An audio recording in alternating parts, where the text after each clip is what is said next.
China's Great Firewall's purpose is to protect their citizens by censoring them and not allowing their freedom of speech.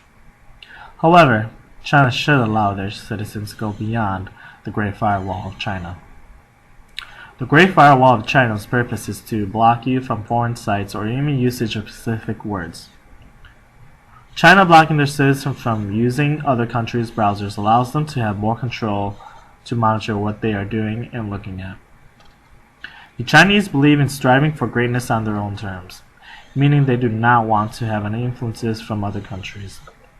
One way would be that they are able to focus on their country and be able to build themselves from the inside. In other words, the Chinese government would consider the citizens as their children and would like to monitor what they do. In doing so, the Chinese break the norm of what may be trending or even knowing about other worldwide news. This would limit the citizens to not be able to even have a view on what they like in the government because they aren't able to look at foreign countries' views unless they are being censored. Pros.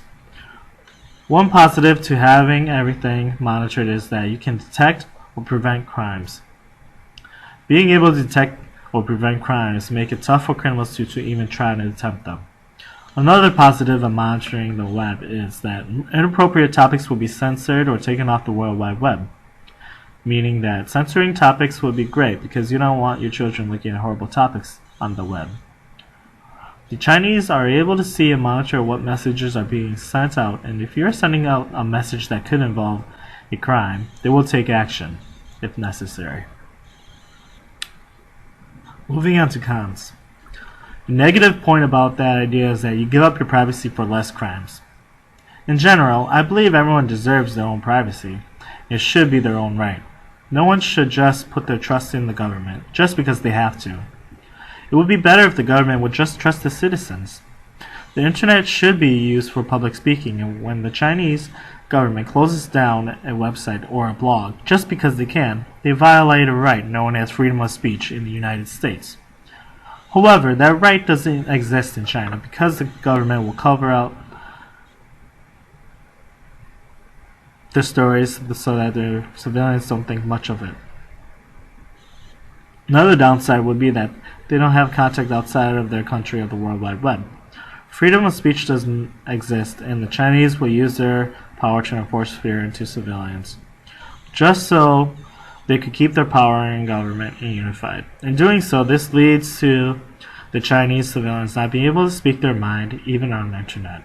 If they are not even allowed to do so in the public, China believes in one view to be unified, and that is their way of the government. China's view of the Great Firewall.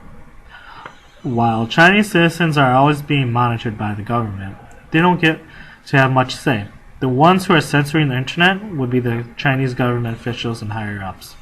In an article called Controlling the Internet, Censorship Online in China, written by Kavta Menon, Menon talks about Huang He, who made a website called Tianwei. The website was created June 1999. This website was about missing people. Within a matter of a few short days, Huang was contacted by a public security bureau from Chengdu for interrogation on June 3rd. Menon states Huang continued to post updates until 5:20 p.m. when a dozen public security bureau's officers arrived at his office. They raided the premises, confiscating notebooks, photographs, and computers.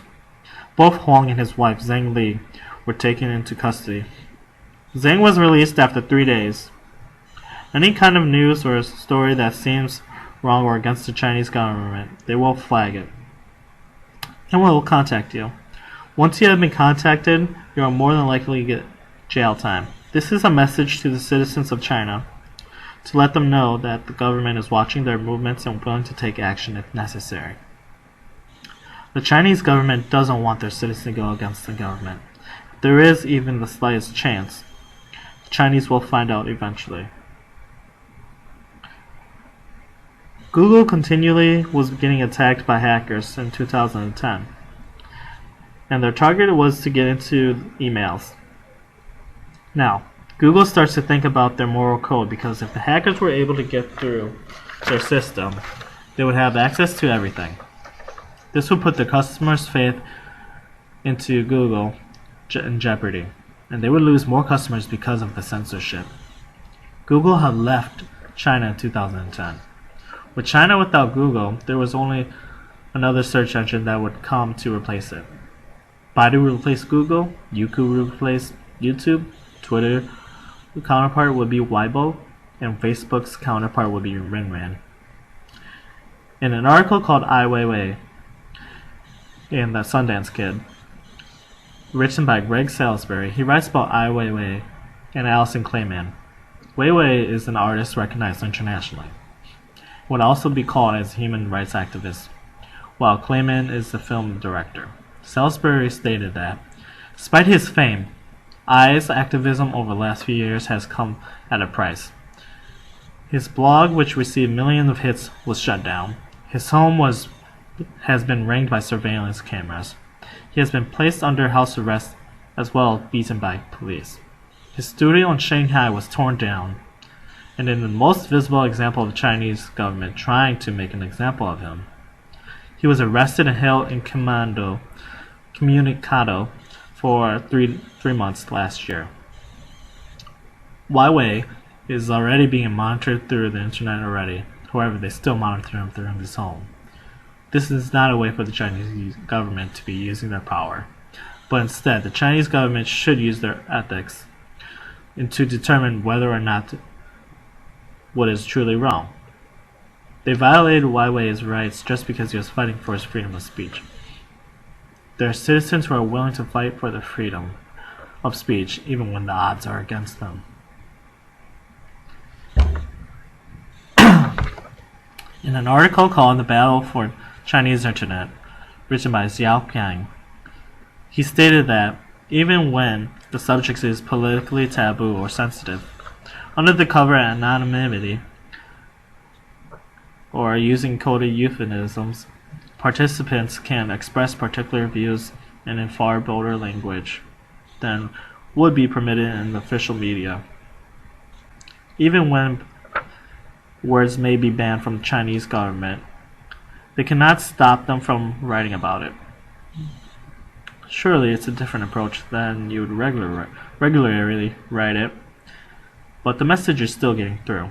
An example that Kang states, for example, would be, since that censorship is carried out under the official slogan of constructing a harmonious society, netizens have begun to refer to the censoring of internet content as being harmonized.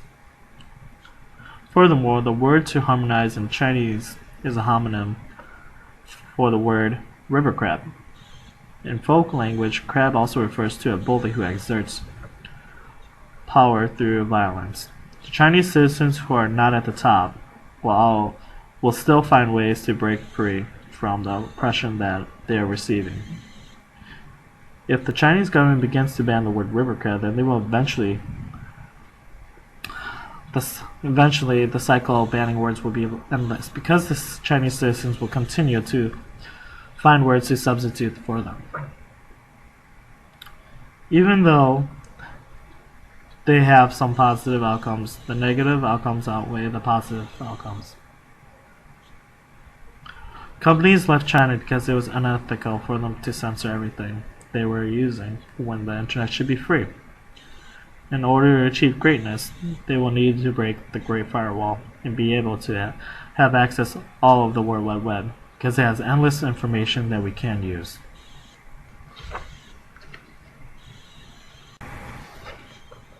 China's Great Firewall